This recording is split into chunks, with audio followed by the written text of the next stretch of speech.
നമസ്കാരം. പുതിയ വീഡിയോയിലേക്ക് എല്ലാവരെയും സ്വാഗതം ചെയ്യുന്നു. ഡൽഹിയിലെ ഭരണ സംവിധാനത്തിനെതിരെ ഹൈക്കോടതി രൂക്ഷമായ ഒരു വിമർശനം ഉന്നയിച്ചിരിക്കുന്ന ഒരു സാഹചര്യമാണ് ഇപ്പോൾ ഉണ്ടായിരിക്കുന്നത്.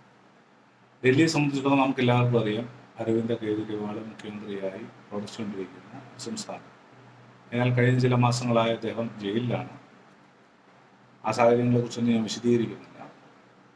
എന്നാൽ ഈ ഗവൺമെൻറ്റിൻ്റെ ഒരു പ്രത്യേകത എന്താണെന്ന് ചോദിച്ചാൽ, സൗജന്യങ്ങൾ വാരിക്കോരി ജനങ്ങൾക്ക് കൊടുക്കുന്ന ഒരു സർക്കാരാണ്.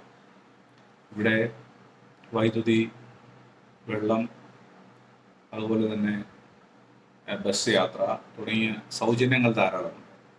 ഈ ആനുകൂല്യങ്ങളൊക്കെ ഇവിടെയുള്ള ജനങ്ങൾക്ക് ഗുണകരവുമാണ്. എന്നാൽ ഇപ്പോൾ ഹൈക്കോടതി പറഞ്ഞിരിക്കുന്നത്, ഇത്തരത്തിലുള്ള ആനുകൂല്യങ്ങൾ ധാരാളമായി വാരിക്കോരി കൊടുക്കുന്നതുകൊണ്ട് സർക്കാരിന് പല കാര്യങ്ങളും ചെയ്യുവാൻ മതിയായ പണം അവരുടെ കയ്യിലില്ല എന്നുള്ളതാണ് ചൂണ്ടിക്കാണിക്കുന്നത്. ഇവിടുത്തെ അടിസ്ഥാനപരമായ സൗകര്യങ്ങളും വികസനങ്ങളും ചെയ്യാനായിട്ട് സർക്കാരിൻ്റെ കയ്യിൽ പണമില്ല.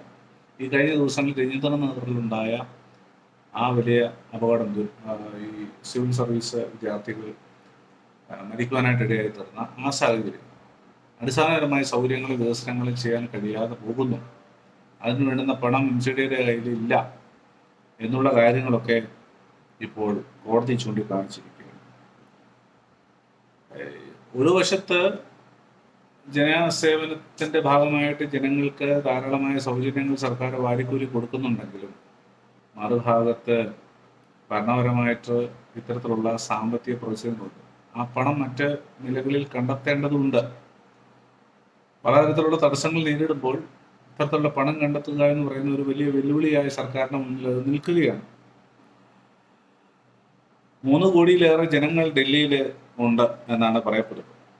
അതുകൊണ്ട് തന്നെ കൂടുതൽ ആധുനിക അടിസ്ഥാന സൗകര്യങ്ങൾ ഇവിടെ ആവശ്യമാണ്. ഇതെല്ലാം കോടതി ചൂണ്ടിക്കാണിക്കുകയാണ് ചെയ്യുന്നത്. അപ്പോൾ കോടതി പറയുന്ന കാര്യം ഇതാണ്: ജനങ്ങൾക്ക് അടിസ്ഥാന സൗകര്യങ്ങൾ ഒരുക്കാതെ ഇത്തരത്തിലുള്ള സൗജന്യങ്ങൾ വാരിക്കോരി കൊടുത്തുകൊണ്ട് യാതൊരു കാര്യവുമില്ല. ഡൽഹി പോലെയുള്ള ഒരു സംസ്ഥാനത്ത് വരുമാനം ഉണ്ടാക്കാൻ പറ്റുന്ന പല കാര്യങ്ങളും ഇവിടെ ചെയ്യാനായിട്ട് സാധിക്കും. എന്നാൽ അത് ഫലപ്രദമായ നിലയിൽ നടക്കുന്നില്ല എന്നുള്ളതാണ് കോടതി വിമർശിക്കാനിടയായത്. തീർച്ചയായിട്ടും ഇവിടെ വരുമാനം ഉണ്ടാക്കുവാൻ കഴിയുന്ന കാര്യങ്ങൾ ചെയ്യണം. ജനങ്ങൾക്ക് കൊടുക്കുന്ന സൗജന്യം നിർത്തണമെന്നല്ല ഞാൻ പറയുന്നത്. ജനോപകാരപ്രദമായിട്ടുള്ള കാര്യങ്ങൾ ചെയ്യുന്നതിൽ തെറ്റില്ല.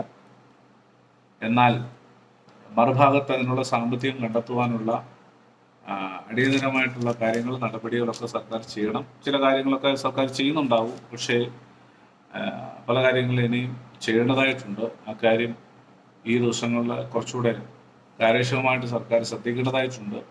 ഇല്ല എന്നുണ്ടെങ്കിൽ കോടതിയിൽ നിന്നുള്ള വിമർശനങ്ങൾ വീണ്ടും ഉണ്ടാകാം. അതുകൊണ്ട് ആ കാര്യം വളരെ ശ്രദ്ധയോടെ മുന്നോട്ട് കൊണ്ടുപോയി കഴിഞ്ഞാൽ ഈ പറഞ്ഞ കാര്യങ്ങളൊക്കെ ശരിയാക്കാനായിട്ട് കഴിയാം.